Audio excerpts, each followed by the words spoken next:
আমি যখন খুব ছোট্ট ছিলাম খেলতে যেতাম মেঘের দলে। একদিন এক মেঘবালিকা প্রশ্ন করল কৌতূহলে, এই ছেলেটা নাম কি রে তোর? আমি বললাম, ফুসমন্তর। মেঘবালিকা রেগেই আগুন, নাম কি অমন হয় কখনো? আমি বললাম, নিশ্চয়ই হয়, আগে আমার গল্প শোনো। একদমই তাই, ছোটবেলা থেকে পাহাড়ের সাথে মেঘের একটি সম্পর্ককে আমরা কল্পনায় নানান রং দিয়েছি। সুপ্রিয় দর্শক, আপনাদের সকলকে স্বাগত জানাচ্ছি সংবাদ প্রকাশের নিয়মিত আয়োজন নবারুণে। নবারুণ হচ্ছে উদিত সূর্যের প্রথম আলো। এই আয়োজনের মধ্য দিয়ে আমরা তারুণ্যের স্বপ্ন পূরণের গল্প জানতে পারি। আজকের আয়োজনের পুরো সময়টি জুড়ে আপনাদের সাথে থাকব আমি তাহনিয়া ইয়াসমিন, এবং আমাদের সাথে আজকের আয়োজনে যুক্ত হয়েছেন জয়নাব শান্তু। তিনি একজন পর্বতারোহী। তার কাছ থেকে আজকে পর্বত আরোহী জীবনের নানান গল্প, নানান অভিজ্ঞতা, সুখ দুঃখের গল্প হবে। কেমন আছেন আপু আপনি? জি, আমি খুব ভালো আছি। আপনি ভালো আছেন? এই তো বেশ ভালো। আমাদের আয়োজনে আজকে আপনাকে স্বাগত। আপনাদেরকে ধন্যবাদ। জি, আপনার আরোহী জীবনের গল্প তো আমরা জানবই, তার আগে জানতে চাইবো পাহাড় প্রেম, পাহাড়ের প্রতি এই ভালোবাসাটা তৈরি হয়েছে কিভাবে? আসলে ছোটবেলা থেকেই প্রকৃতির প্রতি আমার একটা ভালোবাসা ছিল। হয়তো বন্ধুদের সঙ্গে খেলছি মাঠে, কিন্তু আমি আকাশের দিকে তাকিয়ে থাকতাম বা গাছের দিকে, ঘাসের দিকে তাকিয়ে থাকতাম। প্রকৃতি আমাকে অন্যরকম ভাবে সবসময় আকর্ষণ করতো, কিন্তু ইট পাথরের শহরে ঢাকায় যেহেতু বড় হয়েছি, খুব একটা প্রকৃতির কাছাকাছি যাওয়ার সুযোগ হয়নি, কিন্তু যখনই সময় পেতাম যেতাম। এর মধ্যে আমি যখন অনার্সে পড়ছি, বান্দরবানের লামায় একটা কোয়ান্টামের একটা স্কুলে আমাদের যাওয়ার সুযোগ হয়েছিল, একটা এতিম বাচ্চাদের স্কুল।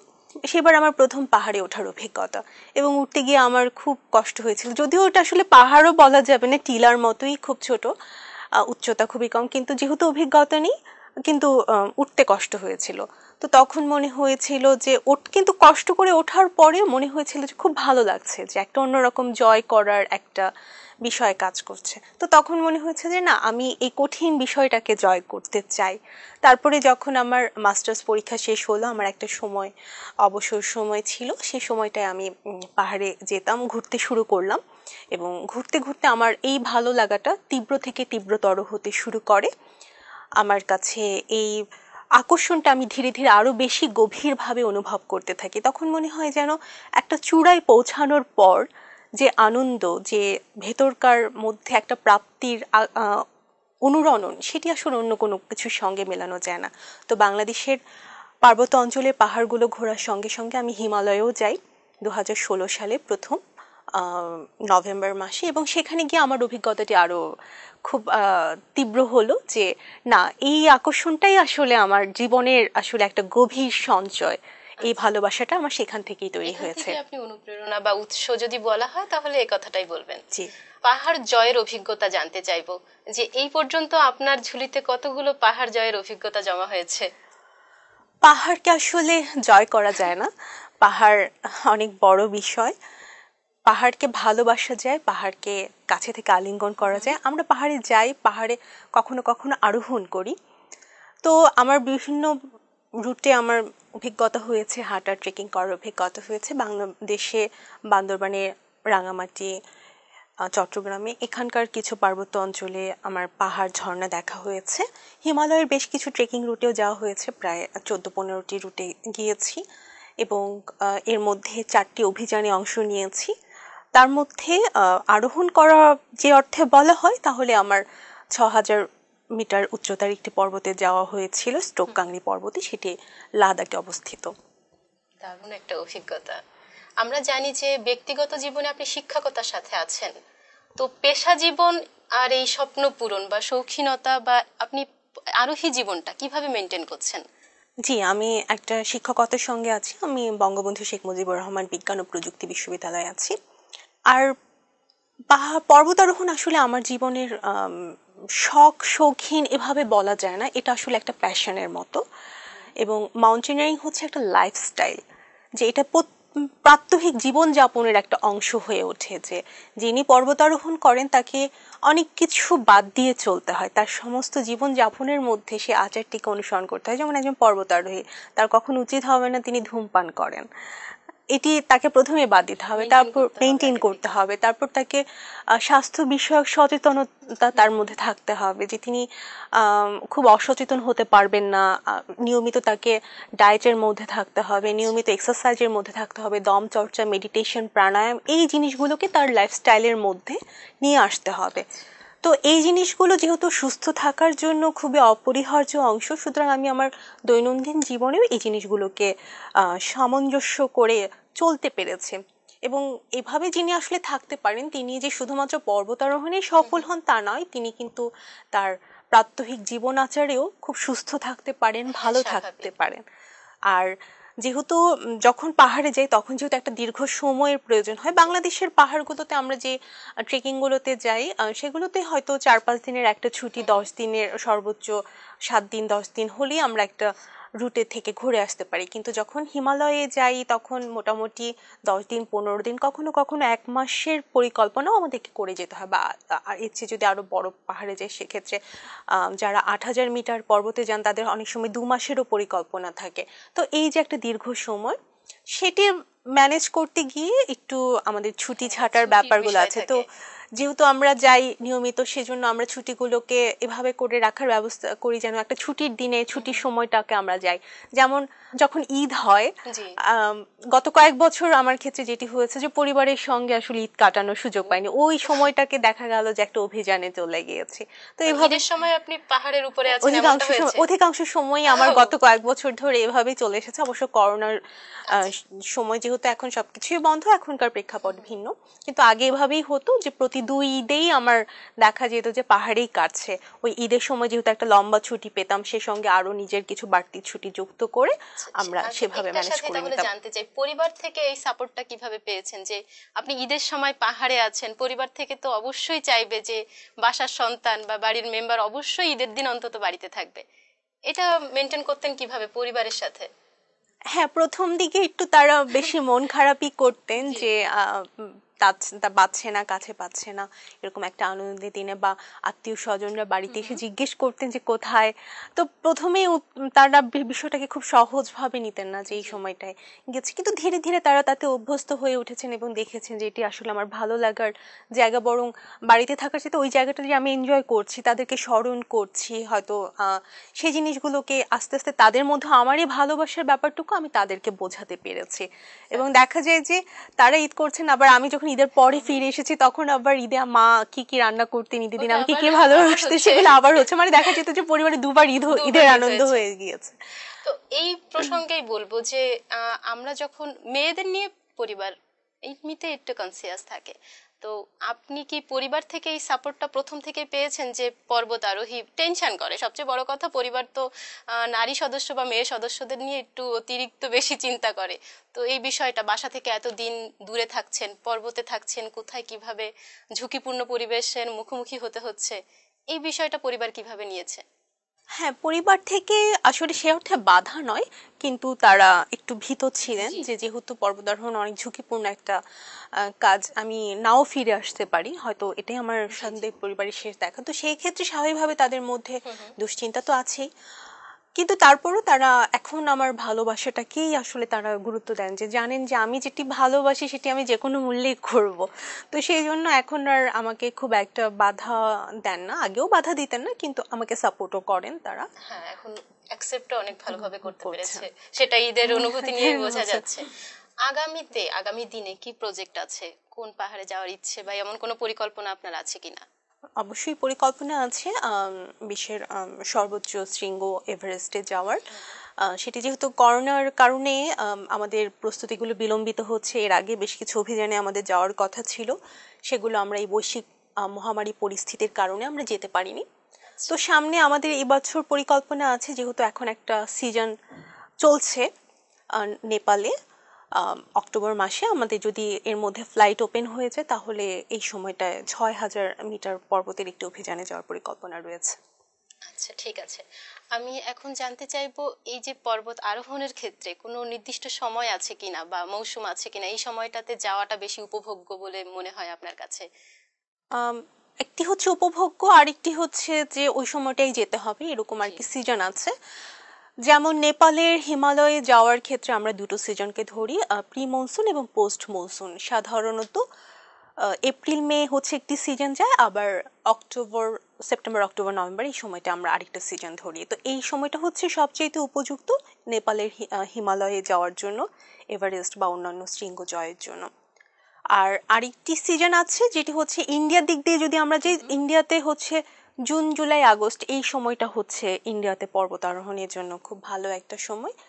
আর বাংলাদেশে হচ্ছে পর্বতের জন্য এক একটা সময়ে হচ্ছে এক এক রকম রূপ দেখা যায়। যেমন শীতকালে গেলে জায়গাটা অনেক নিরাপদ হয়, কিন্তু রুক্ষ থাকে, আচ্ছা। কষ্ট কম হয়, বৃষ্টি হয় না। আবার বৃষ্টির দিনে যেহেতু বান্দরবানে এঁটেল মাটি, বাংলাদেশের মাটিগুলো খুব নরম থাকে, পিছলে যাওয়ার বিপজ্জনক হয়ে ওঠে পথগুলো, কিন্তু আবার ভীষণ সুন্দর, যে ঝর্ণাগুলো তার প্রাণ ফিরে পায়, প্রকৃতি একদম অন্যরকম সবুজ শ্যামলে ভরে ওঠে। তো আসলে প্রকৃতির এক একটা সময় কিন্তু এক একটা সৌন্দর্য নিয়ে তারা উপস্থিত হয়। তারপরে এই যে নেপালের ক্ষেত্রে আমি যে দুটো সিজনের কথা বললাম, এর বাইরেও কিন্তু যারা অনেক বড় বড় পর্বতারোহী আছেন, তারা কিন্তু শীতকালে উইন্টারও একটা অভিযান করেন, এবং উইন্টারে অভিযান করতে পারা হচ্ছে খুব বড় চ্যালেঞ্জের বিষয় আর কি। তো আসলে প্রত্যেকটা সিজনেই পর্বতের জন্য নির্দিষ্ট যেমন সৌন্দর্য আছে, আলাদা আলাদা আবেদন আছে।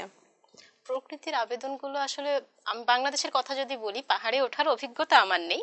তারপরেও এটা ঋতুটা এমন যে প্রতিটা ঋতু নতুন করে সাজে, তো পাহাড়ে উঠলে নিশ্চয়ই অভিজ্ঞতা আরো সুন্দর হতো। আপনার সেই অভিজ্ঞতা আছে তো? আপনার কাছ থেকে এখন এমন কোনো অভিজ্ঞতার কথা জানতে চাইবো যে সেটা এখনো বেশি স্মরণ করলে আপনার খুব ভালো লাগে, ভালো লাগার অভিজ্ঞতা, যেটা ঠোঁটের কোণে এক চিলতে হাসি ফোটাবে আপনার মনে পড়লেই। না, এরকম অনেক অভিজ্ঞতাই আছে। আসলে প্রত্যেকটা অভিযানে তো এরকম অনেক গল্প থাকে, সেই গল্পগুলো অভিজ্ঞতাগুলোর জন্যই তো আসলে আমরা যাই। তার মধ্যে যদি আলাদা করে বলতে হয়, প্রথমবার যখন আমি হিমালয়ে গিয়েছি, সান্দাফুতে গিয়েছিলাম 2016 সালের নভেম্বর মাসে। তো প্রথম কাঞ্চনজঙ্ঘা এভারেস্ট দেখে আমার একদম চোখে পানি চলে এসেছিল, যে মানে স্রষ্টার এক অভূতপূর্ব সৌন্দর্য আমার দেখার সুযোগ হচ্ছে। মানে এত সুন্দর, মেঘের মধ্যে ঢেকে আছি, মেঘের মধ্যে ভেসে আছি, মানে এটা আমাকে অন্যরকম একটা ভালো লাগার, অন্যরকম দিয়েছিল। তার মধ্যে তারপর আরেকটি ঘটনা যদি বলি, হামতা পাস ট্রেকিং এর একটা অভিজ্ঞতা, এটা হিমাচল প্রদেশে। সেখানে আমাদের ট্রেকিং এর যে চতুর্থ দিন ছিল, সেদিন হচ্ছে আমরা হামতা পাস যে রুটটায় পৌঁছে আমরা ওখান থেকে শিয়াগুড়িতে আসি। তো সারাদিনের মোটামুটি ট্রেক ছিল, সকাল 7টা থেকে আমরা আমাদের পরবর্তী ক্যাম্পে এসে পৌঁছাই বিকেল 5টার দিকে। মানে সারাদিন আমাদের ট্রেকিং করতে হয়েছে। কিন্তু আমাদের এর মধ্যে একজন সদস্য ছিলেন যিনি আসলে একটু স্লো হাঁটছিলেন, কিন্তু তিনি ফিরতে পারেননি। তো স্বাভাবিকভাবে উনি একটু, যেহেতু স্বভাবতই একটু স্লো ছিলেন, ওনার সঙ্গে আমরা একজন গাইড এক্সট্রা ওনার সঙ্গে রেখে দিয়েছিলাম, যে যিনি সবসময় ওনার সঙ্গে থাকবেন। কিন্তু তারপরেও সাধারণত আমরা ফেরার ঘন্টাখানেকের মধ্যে তিনি ব্যাক করতেন। কিন্তু আমরা পথের মধ্যে বারবার তার খোঁজ নিচ্ছিলাম, কত দূর আছেন, কতটুকু আছেন। আমাদের যে মূল গাইড আছে তিনিও খোঁজ নিচ্ছিলেন, কিন্তু অনেকক্ষণ হয়ে গেছে, তিনিও আর ব্যাক করছেন না। আমরা সবাই ভীষণ উদ্বিগ্ন হয়ে গেলাম যে কি হলো, কোনো ব্যাক যোগাযোগ করা যাচ্ছে না। ওখানে তো আসলে ফোন নেই বা কোনো নেটওয়ার্কে কোনো কিছুতে যোগাযোগ করার উপায় নেই। তারপরে আমাদের যিনি মূল গাইড ছিলেন, তিনি আবার আমাদেরকে ক্যাম্পে রেখে তিনি আবার তাকে খুঁজতে, সন্ধান করতে বের হলেন। ততক্ষণে রাত হয়ে গেছে, আর পাহাড়ে রাত মানে কিন্তু আসলে একটু ভয়ঙ্কর, অনেক রকম বিপদের সম্ভাবনা থাকে, অনেক রকম প্রতিকূলতা থাকে। আমরা সবাই ভীষণ উদ্বিগ্ন ছিলাম। তারপরে তিনি যখন রাত 10টায় ক্যাম্পে তাকে উদ্ধার করে নিয়ে আসা হলো, তখন আমাদের সবার মুখে একটা হাসি ফুটে উঠলো।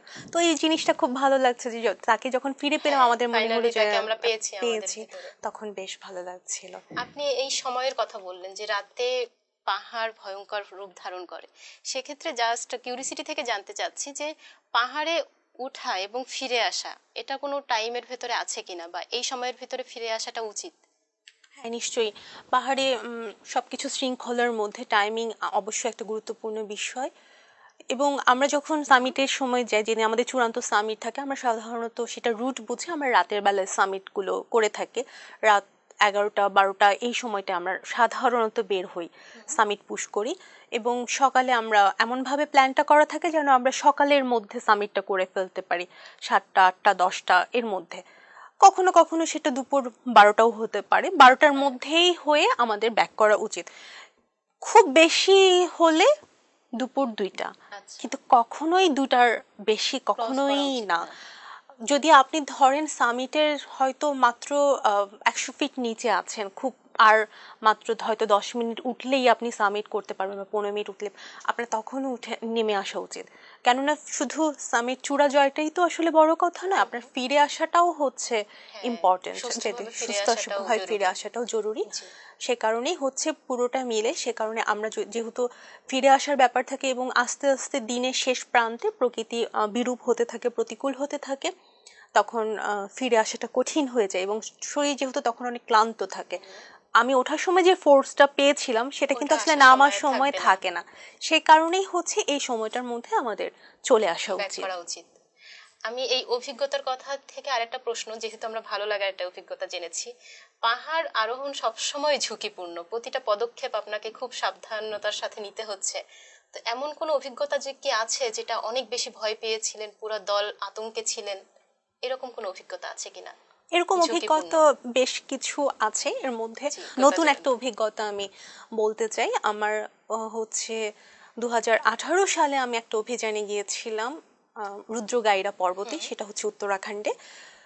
এবং অভিযানে আমি আসলে বলতে পারেন একাই ছিলাম, কারণ হচ্ছে আমার যে টিমটা ছিল তারা আগেই রওনা করেছিলেন এবং আমার ঢাকা বিশ্ববিদ্যালয়ে কনভোকেশন ছিল, সুতরাং ওই কনভোকেশনটা শেষ করে আমি একটু পরে রওনা করেছিলাম। সে কারণে আমি আর আমার টিমটাকে ধরতে পারিনি, টিমটা আগেই রওনা হয়ে গিয়েছিল। তো প্রথম দিনের যে ট্রেকিংটা সেটা গঙ্গোত্রী থেকে শুরু করতে হয়। তো তারা আমার জন্য একজন পোর্টার রেখে দিয়ে গিয়েছিলেন, যে পোর্টার আমাকে সঙ্গে নিয়ে যাবেন। আর সেই সঙ্গে কলকাতার একজন ছিলেন যিনি আমাদের টিমমেট, ওনাকে সঙ্গে অবশ্য আমার এর আগে কখনো দেখা হয়নি, ওখানেই পরিচয় হয়েছে, কিন্তু তিনি আবার অসুস্থ হয়ে পড়েছেন। সেই কারণে ওনাকে বাদ দিয়ে টিম মেম্বাররা চলে গিয়েছিলেন যে উনি যদি পরের দিন সুস্থ বোধ করেন তাহলে আমার সঙ্গে উনি যাবেন। তো সেই জন্য আমি আর তিনি এবং আমাদের সেই পোর্টার নিয়ে আমরা যাচ্ছিলাম গঙ্গোত্রীর সেই ফরেস্টের ভেতর দিয়ে। এবং এটা বেশ একটা রিজার্ভ ফরেস্ট, এখানে বন্য প্রাণী আছে। তো ফলে অন্য সময় দেখা যায় যে আমরা কিছু কিছু কখনো কখনো একা একাও হাঁটি, খুব একটা ইয়ে লাগে না। কিন্তু এখানে পোর্টার আমাদেরকে বারবার সতর্ক করছেন যে আমরা দলছুট যাতে না হয়ে, যে 3জন যেন সবসময় একত্রে থাকে, জায়গাটা খুবই বিপদসংকুল, যে কোনো সময় বন্য প্রাণীর আক্রমণ হতে পারে। তো আমরা সেভাবে করেই যাচ্ছিলাম এবং আমার পাশে সেই সদস্যটি যিনি কলকাতার, তিনি একটু অসুস্থ হয়ে পড়ছিলেন বারবার। তো আমি তাকে সাহস দিচ্ছিলাম, আমরা ঠিক আছে, আমরা যেতে পারবো, আমরা পৌঁছতে পারবো। তো আমরা যেদিন একটা ক্যাম্পে পৌঁছাই, নালা ক্যাম্প, সেখানে পৌঁছাতে গিয়ে আমাদের হচ্ছে বিকেল হয়ে গেছে। তো আমাদের যেহেতু আমাদের টিম আরো এগিয়ে আছে, আমার পরিকল্পনা ছিল যে আমরা আজকে একটু বেশি ট্রেকিং করে আমরা রাতে ওদেরকে ধরে ফেলবো বা পরের ক্যাম্পে আমরা চলে যাব। কিন্তু সেখানে হচ্ছে আর্মিরা ছিলেন, ইন্ডিয়ান আর্মিরা ছিলেন। তো তারা বললেন যে আসলে এই রাতের বেলায় ট্রেক করাটা এই রুটে ঠিক হবে না, তো তোমরা আজকে এখানেই থেকে যাও। তো ওখানে তাদের সঙ্গে আমাদের থাকার সুযোগ হয়েছিল এবং বুঝেছিলাম পরবর্তীতে যে কেন তারা আসলে আমাদেরকে নিষেধ করেছিলেন। তাদের ক্যাম্পেই থেকেছিলাম, তাদের টেন্টেই থেকেছিলাম। পরবর্তীতে পরদিন যখন রওনা হয়েছিলাম তখন বুঝেছিলাম কেন তারা নিষেধ করেছেন, যে আমাদের তাঁবুর চারপাশে হচ্ছে বিভিন্ন স্নো লেপার্ডের পায়ের চিহ্ন দেখা যাচ্ছে। তো এটা একটা ভালো অভিজ্ঞতা ছিল। ভালো, শুনে আমারই ভয় লাগছে। আচ্ছা, আপনাদের তো পাহাড় প্রেমীদের নিয়ে একটি গ্রুপ আছে আমি যতটা জেনেছি, তো এই গ্রুপ সম্পর্কে আপনার কাছ থেকে জানতে চাইবো। আমাদের গ্রুপটার নাম হচ্ছে অল্টিটিউড হান্টার, মানে উচ্চতা শিকারী, উচ্চতা সন্ধানী। তো আমরা পাহাড়ি ভ্রমণ করে থাকি বাংলাদেশের পার্বত্য অঞ্চলগুলোতে এবং হিমালয়ের বিভিন্ন ট্রেকিং রুটে আমরা যেয়ে থাকি। তো আচ্ছা, পাহাড় প্রেমী যারা আছে তারা আপনাদের সাথে কিভাবে যুক্ত হবে? তারা আমাদের গ্রুপের বিভিন্ন ইভেন্ট আছেন, ফেসবুকে আমাদের গ্রুপ আছে অল্টিটিউড হান্টার নামে, পেজও আছে, সেখানে তারা যোগাযোগ করে যুক্ত হতে পারেন। আর হচ্ছে যিনি পাহাড় প্রেমী তাকে কিছু ধাপে ধাপে এগোতে হবে আর কি, যে প্রথমেই যে তিনি হিমালয় যাবেন একটা এভারেস্টের জন্য বা 7,000-8,000 মিটার পর্বতে যাবেন সেটি না, আসলে তাকে ধাপে ধাপে প্রস্তুত হতে হয়। তাকে প্রথমে বাংলাদেশের পাহাড়গুলোতে কয়েকটা পাহাড়ে ঘুরে তার কিছু অভিজ্ঞতা অর্জন করা উচিত। তারপরে হচ্ছে হিমালয়ে গেলে প্রথমে অল্প উচ্চতা দিয়েই শুরু করা উচিত, 10,000 12,000 ফুট উচ্চতা যাওয়া উচিত। এরপরে তিনি যদি দেখেন যে না এখানে অক্সিজেন লেভেল তার ভালো থাকছে, কারণ এখানে মূল গুরুত্বপূর্ণ যে অ্যাক্লামেটাইজ হওয়াটা খুব গুরুত্বপূর্ণ, যে আসলে বিপদ কিন্তু অনেকভাবে হতে পারে, যেমন ধরুন অল্প উচ্চতাতেও বিপদ হতে পারে, বড় উচ্চতাতেও হতে পারে, যে তিনি অ্যাক্লামেটাইজ হতে পেরেছেন কিনা। আমরা এমনও দেখেছি যে 12,000 ফিট উচ্চতায় সান্দকফুতে সেখানেও মানুষকে মারা যেতে দেখেছি। তো কারণ তিনি ভালোভাবে অ্যাক্লামেটাইজড হননি, তিনি সেখানে গিয়ে নিয়মগুলো পালন করেননি। তো এইগুলো আসলে খুব গুরুত্বপূর্ণ। তিনি যদি ওই উচ্চতায় ভালো অ্যাক্লামেটাইজ করতে পারেন, তারপর তার উচিত ট্রেনিং নেওয়া। ট্রেনিং একটা গুরুত্বপূর্ণ বিষয়। তারপর ট্রেনিং নিয়ে কোর্স করে, বেসিক মাউন্টেনিং কোর্স করে তারপরে তার আরো উচ্চতায় যাওয়া উচিত, 16,000 20,000 এভাবে করে করে তার উচ্চতার দিকে যাওয়া উচিত। জি, ধন্যবাদ। পাহাড়ের গল্প হলো, ব্যক্তি জীবনের গল্প হলো। আমরা জেনেছি যে আপনার লেখার প্রতি দুর্বলতা অনেক বেশি, আপনি লেখালেখিও করছেন, কবিতা লিখছেন। তো আপনার কাছ থেকে আপনার লেখা কোনো পছন্দের কবিতা যদি আমরা শুনতে পারি। জি, আমার লিখতে ভালো লাগে, তার মধ্যে কবিতা লিখতে ভালো লাগে, কবিতা লেখা তো একটা ভালো লাগার জায়গা। তো এবছর আমার বইমেলা একটা বই বের হয়েছে গঙ্গারিদ্ধির গান নামে। তো বইটা সঙ্গে নিয়ে আসিনি, তো আমি বইটার একটা কবিতা আপনাদেরকে শোনাচ্ছি। আসলে এই কবিতাটাও আমার পাহাড়ে বসে লেখা, শতদ্রু নদীর পাড়ে বসে লেখা, হচ্ছে হিমাচল প্রদেশে, সেখানে কিন্নর কৈলাসের পাশে শতদ্রু নদীর পাড়ে বসে লেখা। কিভাবে হেঁটে যাব এই আমি, যেখানে রাত্রির রেশ কালো চৌকাঠ, সঘন অন্ধকার নামে চিরায়ত পুরাণের হাতে। আমি সেই সব বিশ্বাস বিলীনতা এক করে দেখেছি আদিতে অনন্তে। অদৃশ্য ভাষায় আয়নার খুনমুখ কামিনী নার্গিস, পৃথিবীর হাতে বাঁধা কোমল বর্ষা, ওইসব দেখে শুনে সবুজ সেতুর নীড়ে বরং জড়াও তুমি। মৃত্যু মরীচিকা অতঞ্জিলামাইন, বেঁচে থাকো এরই মাঝে, গভীরতায় শূন্যতায় সংঘর্ষে। সেসবের কিছুই বলিনি আমি, বলিনি কোনোদিন। হে বন্ধু, নত ক্লান্তি, ফিরিয়ে দাও যাবতীয় রাত বিনিষ্ট গোলাপ নির্বাকে। আমাদেরও আঁকা থাকে পঞ্চমী শতদ্রু পৃথিবীর বিস্তৃত ইতিহাসের ফাঁকে। অসাধারণ, অসংখ্য ধন্যবাদ সত্যি কবিতাটা শোনানোর জন্য। পাহাড়ে না থাকলে মনে হয় এরকম কবিতা আসে না। আপনার কবিতা প্রেম বা কবিতা লেখার প্রতি এই সূচনাটা কিভাবে? এটা কি পাহাড়ের জন্য বলবেন, যে না ঘোরাঘুরি এই অভিজ্ঞতার জন্য কবিতার প্রতি প্রেমটা জন্মেছে, বা কবিতা লেখার উৎসাহের কথাটা জানতে চাচ্ছি আসলে, অনুপ্রেরণা পেলেন কোথা থেকে? কবিতা লিখে আসলে পাহাড়ে যাওয়ার আগে থেকেই আমার ছোটবেলা থেকে সাহিত্যের প্রতি একটা ভালোবাসা ছিল, অনুরাগ ছিল। আমি বই পড়তে খুব পছন্দ করতাম। দেখা যেত যে ক্লাসের বইয়ের ফাঁকেও বসে বসে গল্পের বই পড়ছি, এবং লিখতেও পছন্দ করতাম। আমার ছোটবেলা থেকে ডায়েরি লেখার অভ্যেসটা ছিল, এবং পড়াশোনার ক্ষেত্রে আমার সাবজেক্ট আমি বেছে নিয়েছি বাংলা সাহিত্য নিয়ে পড়েছি। তো সেই সুবাদে আমার লেখালেখির চর্চাটা ছিল। আমার প্রথম বইটা বেরিয়েছিল বীরাঙ্গনা পুরাণ কিংবা জহির কঙ্কাল। আমি যখন 4th ইয়ারে পড়ছি, ইউনিভার্সিটিতে 3rd ইয়ারে পড়ছি, তখন আমার বইটা বের হয়েছিল বইমেলাতে। তো সেই ভালো লাগাটা, কবিতার পড়তে ভালো লাগতো, কবিতার ভেতরে ডুবে যেতে ভালো লাগতো। কবিতার মধ্য দিয়ে আসলে নিজের এক অন্য আমি সত্তাকে, আমিত্বকে বের করে আনা যায়। আসলে যখন একটা কবিতা লিখে মনে হয় যেন একটা নতুন সন্তানের জন্ম দিয়েছি, তাকে এবার বড় করবার পালা, তাকে অনেক মমতা, যে বাচ্চার যেমন একটু নখ কেটে দিতে হয়, একটু যত্ন করতে হয়, একটা কবিতা লেখার পরে তাকে নারিশ করতে হয়, যত্ন করতে হয়। তো এই অভিজ্ঞতাগুলো থেকে আসলে কবিতার প্রতি ভালো লাগা। বাহ, খুবই ভালো। আমরা জানি আপনি পিএইচডি করছেন, তো আপনার পিএইচডির বিষয় এবং এটা নিয়ে আপনার পরিকল্পনা? পিএইচডি করছি, রবীন্দ্রনাথের চিঠিপত্র নিয়ে কাজ করছি, এবং রবীন্দ্রনাথ আমার খুব পছন্দের একজন ব্যক্তিত্ব। তো এটা নিয়ে রবীন্দ্র চর্চার আগ্রহ থেকেই বিষয়টাকে বেছে নেওয়া, এবং ভারতের শিলিগুড়িতে আমি কাজটি করছি, নর্থ বেঙ্গল ইউনিভার্সিটিতে।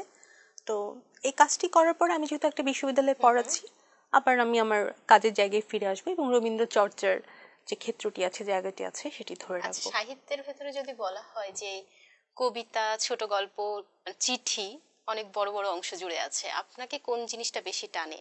কবিতা বলবেন কি, নাকি অন্য কোনো অংশ আছে এখন পড়ে আপনার বেশি ভালো লাগে, বেশি ছুঁইতে পারে আপনাকে, এরকম কোনো বিষয়? এখন আসলে বিষয়টা কার লেখা সেটি গুরুত্বপূর্ণ, যে কার কোন জিনিস। যেমন হচ্ছে কবিতার ক্ষেত্রে যদি বলি, আমার প্রিয় কবি অবশ্যই জীবনানন্দ দাশ, প্রকৃতির কবি। প্রকৃতির কবি। এবং যদি উপন্যাসের কথা বলি, সেক্ষেত্রে আমার কাছে বিভূতিভূষণকে আমি এগিয়ে রাখবো। ছোট গল্প বলতে গেলে আমার কাছে রবীন্দ্রনাথ ঠাকুর এগিয়ে থাকবেন। আর চিঠিপত্র যেহেতু সাহিত্যের একটা অন্যরকম একটা জায়গা, কারণ সব সাহিত্যিকই তো আসলে চিঠিপত্র নিয়ে খুব একটা চিঠিপত্র তাদের পাওয়া যায় না। এবং রবীন্দ্রনাথ ঠাকুরই একমাত্র ব্যক্তি যে তিনি এত চিঠি লিখেছেন, তার মতো এত চিঠি আসলে কাউকে লিখতে দেখা যায় না। এবং চিঠি কবিতার মতো এবং তার লিখিত পত্রের সংখ্যা প্রায় ৭,৫১৪টি, অনেক বড় একটা ক্ষেত্র। এবং তার ভেতরে তার জন্য সবচেয়ে মজার যে ব্যাপার, তিনি এক একটা চিঠি 3বার করে লিখতেন। প্রথমে একবার খসড়া করতেন, তারপর যাকে পাঠাচ্ছেন তার কাছে একটা লিখতেন, আবার নিজের কাছেও একটা লিখে রাখতেন। এতটা গোছানো ছিলেন তিনি। তো তার কাজ করতে গিয়ে খুব আনন্দ পাচ্ছি যেহেতু।